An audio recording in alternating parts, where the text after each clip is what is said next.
నిజానికి ఈ ఉద్యమాన్ని ఒకసారి సమీక్షించుకోవాల్సినటువంటి అవసరం ఉంది. శ్రీకాంత్ గారు, అట్లానే మీకు ప్యానెల్లో ఉన్న పెద్దలందరికీ, ఐనిస్ ప్రేక్షకులకు అందరికీ good evening. Very good evening.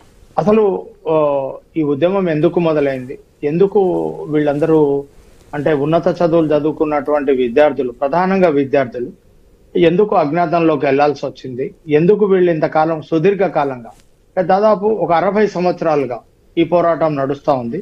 ప్రపంచ చరిత్రలో ఒక సుదీర్ఘ కాలం పాటు ఒక సాయుధ పోరాటం చేసినటువంటి సంస్థగా పీపుల్స్ వార్ కావచ్చు, లేకపోతే మావోయిస్ట్ పార్టీకి కానీ పేరుంది.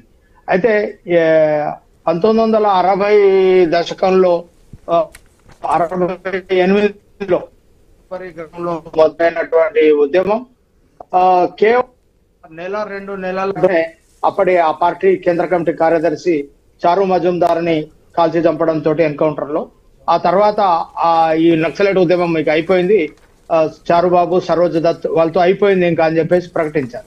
ఆ తర్వాత కొద్ది కాలం విరామం తర్వాత మళ్ళీ శ్రీకాకుళంలో ఉద్యమం మొదలైంది. అక్కడ టీచర్లు, 2 ఉపాధ్యాయులు, వెంపుటాపు సత్యం, ఆదిపట్ల కైలాసం నేతృత్వంలో అక్కడ శ్రీకాకుళంలో ఆదివాసీలు, గిరిజనులు సాయుధంగా తిరగబడి పెద్ద ఎత్తున దాన్ని మనం శ్రీకాకుళ పోరాటంగా చెప్పుకుంటాం.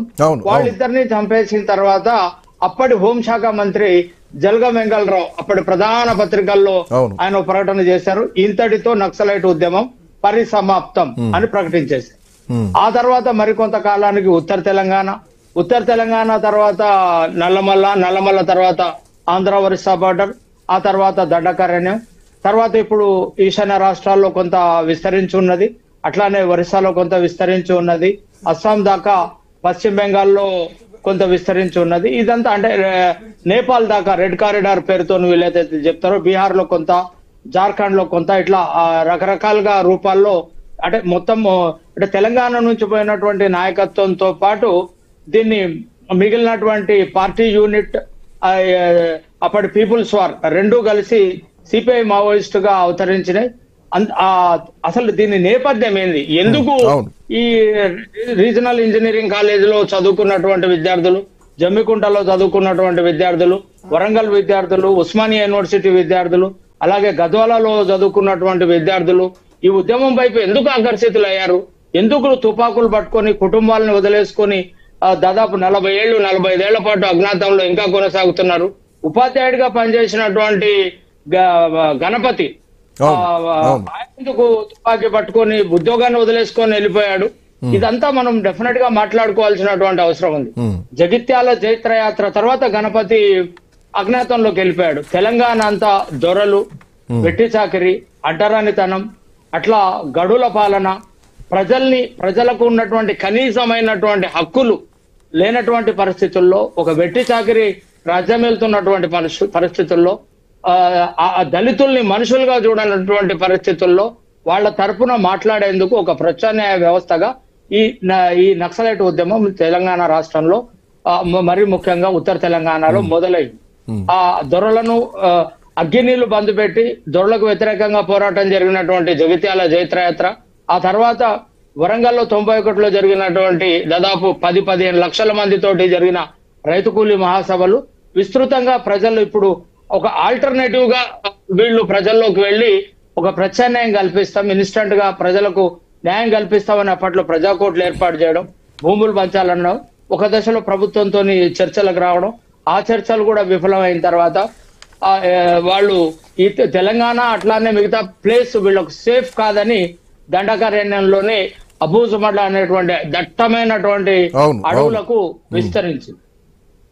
అబూజుమడ్ కేంద్రంగా దక్షిణ బస్తరు ఈ ప్రాంతంలో వేళ్లేసుకుపోయి అక్కడ పీపుల్ లిబరేషన్ గెరిల్లా ఆర్మీ పేరుతోటి ఒక ప్రత్యామ్నాయ ప్రభుత్వాన్ని ఏర్పాటు చేసుకొని అక్కడ పనిచేస్తున్నటువంటి క్రమంలో ఇదంతా 2000 నుంచి 2015 మధ్యలో జరిగినటువంటి ఒక నక్సలిజం చరిత్రగా చెప్పుకోవచ్చా? ఇది ఒక పరిణామ క్రమమే, దీని కంటిన్యూషన్ అంటే ఇది ఒక చరిత్ర పరిణామ క్రమంలోనే చూడాల్సి ఉంటది.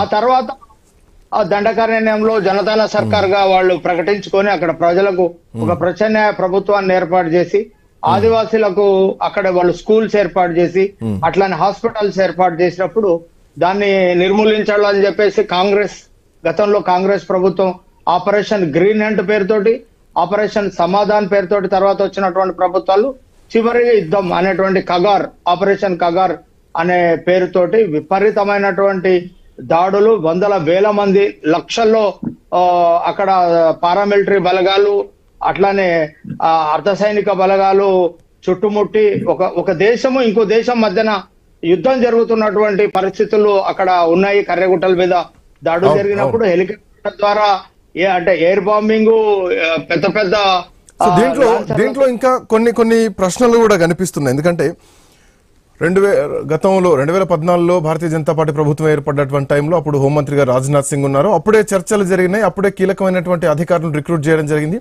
ఈ రోజు అదే అధికారుల కీలకమైనటువంటి పాత్రలో ఈ ఆపరేషన్ కగార్ జరుగుతోంది అని స్పష్టంగా తెలుస్తోంది కూడా. ఎందుకంటే ఆ డీజీలే ఈ రోజు ప్రెస్ మీట్లు పెట్టి మాట్లాడుతున్నారు. సో నక్సలైట్ల దగ్గరికి వెళ్ళడానికి టెక్నాలజీని వాడుతున్నారు, రోడ్ కనెక్టివిటీని వాడుతున్నారు, కొంత అడవిల్ని కూడా తీశారు, అక్కడి నుంచి రోడ్లు వేశారు, కొంతమంది కాంట్రాక్టర్లకు కూడా భద్రతనిచ్చారు, ఆ కాంట్రాక్టర్లు కూడా హత్య చేయబడ్డారు, ఆ కాంట్రాక్టర్లు కూడా ఎన్కౌంటర్లో చనిపోయారు. అఫ్ కోర్స్ అటు నుంచి అడవుల్లోంచి జరిగినటువంటి ఎన్కౌంటర్లు. సో ఇందులో చాలా వరకు సామాన్యులు చనిపోతున్నారు, గిరిజనులు చనిపోతున్నటువంటి వార్తలు, వదంతులు కూడా చాలా వచ్చాయి. సో ఫేక్ ఎన్కౌంటర్లు జరుగుతున్నాయని కూడా వచ్చాయి. బట్ ఇందులో అసలైనటువంటి కేంద్ర కమిటీ నాయకులు ఏ రోజు బయటికి రాలేదు. దీంట్లో 2 విభాగాలు కనిపిస్తున్నాయి రెహమాన్ గారు. మల్లోజ్లా బిఫోర్ అండ్ ఆఫ్టర్ మల్లోజ్లా, ఈ రెండింటి మధ్యలోనే ఇప్పుడు ఈ లొంగుబాట్లు, ఈ ఎన్కౌంటర్లు జరుగుతున్నాయి. ఇంతవరకు హిడ్మా నాకు తెలిసి ఒక 10-12 సార్లు హిడ్మా ఎన్కౌంటర్లో చనిపోయారు, హిడ్మా ఆచూకీ దొరికింది అన్న వార్తలు వచ్చాయి. దాన్ని మావోయిస్ట్ పార్టీ ఖండించింది. బట్ ఈసారి అధికారికంగా ఆ దహన సంస్కారాలు కూడా చూసాం మనం. అట్లాంటి 4-5 అంచెల భద్రత ఉన్నటువంటి హిడ్మా ఎలా దొరికారు, ఎక్కడ ఈ వ్యూహం మిస్ అయింది, సో ఇది లొంగిపోయిన వాళ్ళ దగ్గర నుంచే కోవర్ట్ పాలిటిక్స్ జరిగాయా అన్నటువంటి చర్చ కూడా బలంగా వినిపిస్తోంది. సో అండ్ మోర్ ఓవర్ ఈ సమయంలోనే మల్లోజుల వీడియో కూడా ఒకటి రిలీజ్ అయింది, ఎవరైనా లొంగిపోయే వాళ్ళు ఉంటే నా నెంబర్కు ఫోన్ చేయండి అని చెప్పేసి. సో ఇదంతా కొంత కోవర్ట్ ఉందా, రెండు చీలికలు ఉన్నాయా మావోయిస్ట్ పార్టీలో? శ్రీకాంత్, గత సంవత్సర కాలం నుంచి, అంటే ఇది ఒక్క రోజులో అంతర్గతంగా వచ్చిన సంక్షోభంగా నేను అనుకోవట్లేదు. గత సంవత్సర కాలంగానే అభయ్ పేరుతో ఉన్నటువంటి వాళ్ళ పార్టీ ప్రతినిధిగా ఉన్నటువంటి మల్లోజుల వేణుగోపాల్, సోను పేరుతో ఉన్నటువంటి వేణుగోపాల్, అట్లానే ఆషన్న, వీళ్ళిద్దరూ ప్రభుత్వానికి అనుకూలంగా మారిపోయి మొన్న జరిగినటువంటి కేంద్ర కమిటీ సభ్యులు ఎన్కౌంటర్లలో వరుసపెట్టి సత్యనారాయణ రెడ్డి గాని, రామచంద్రారెడ్డి గాని, అట్లానే బాలకృష్ణ, అంటే వీళ్ళ ప్రధానమైనటువంటి గణేష్, అంటే వరుసపెట్టి కేంద్ర కమిటీ సభ్యులు చాలా సులభంగా దొరికిపోయి చనిపోయినటువంటి పరిస్థితులను చూసాం. అట్లానే ఆ party chief Nambala Keshav, Maoist party కేంద్ర కమిటీ కార్యదర్శి నంబాల కేశవ్ ను కూడా, అది కూడా కోవర్టు, అది చాలా దగ్గర దాకా వచ్చి ఆపరేషన్ చేసినటువంటి పరిస్థితిని మనం చూసాం.